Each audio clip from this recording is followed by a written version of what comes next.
Церковь Слова Жизни города Нижневартовска вновь приглашает всех желающих получить обильные благословения. Сегодня стартует Западно-Сибирская конференция веры. Более 600 делегатов из 40 городов России и СНГ были зарегистрированы в первый день конференции 4 ноября. Сургут, Омск, Ханты-Мансийск, Екатеринбург, Ноябрьск, Пытьях, Тюмень.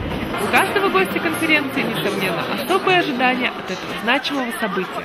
Я вообще первый раз на конференции именно христианской, и ожидаю прежде всего присутствия Божьего.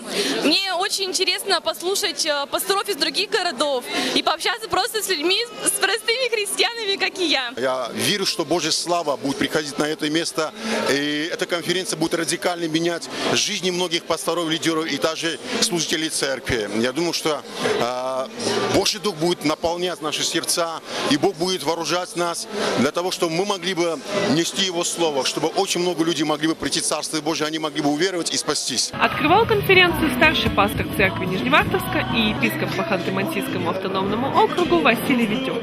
Пастор поделился ободряющим словом о том, что каждый из нас нужен Господу, и напомнил всем присутствующим о важности сохранения единства Духа в союзе мира друг с другом. С чего началась конференция, это то, что я нужна Господу. Каждый из нас нужен Господу. Не кому-то. Мы, наверное, на самом деле никому не были нужны в этой жизни. Мы нужны для Господа. После служения прошли семинары на темы прославление, лидерство, преуспевание и семья, спикерами которых были Мацола Исхаэль, город Москва, Дмитрий Шлитгауэр, город Санкт-Петербург, Сергей Зуев, город Ноябрьск и Игорь Самчинский, город Нижневартовск. Хорошо проповедуется слово, то есть ясно и четко.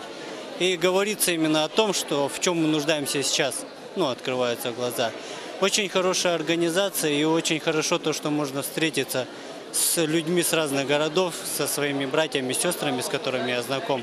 На вечернем служении всех ожидала зажигательная проповедь пастора Мацолы, живыми примерами и важной темой о начале веры и смелости, а также реальных действий в жизни христианина. Первый день закончился, и впереди еще целых 3 дня в Божьем присутствии. Приезжайте на конференцию, смотрите нас в интернете, онлайн, на сайте www.gosip.ru и двигайтесь вместе с Богом дальше, из веры в веру, из славы в славу. Лариса Киржаева, Евгения Горшенина, Марина Гурьянова, Россия, Нижневартовск. Специально для CNN.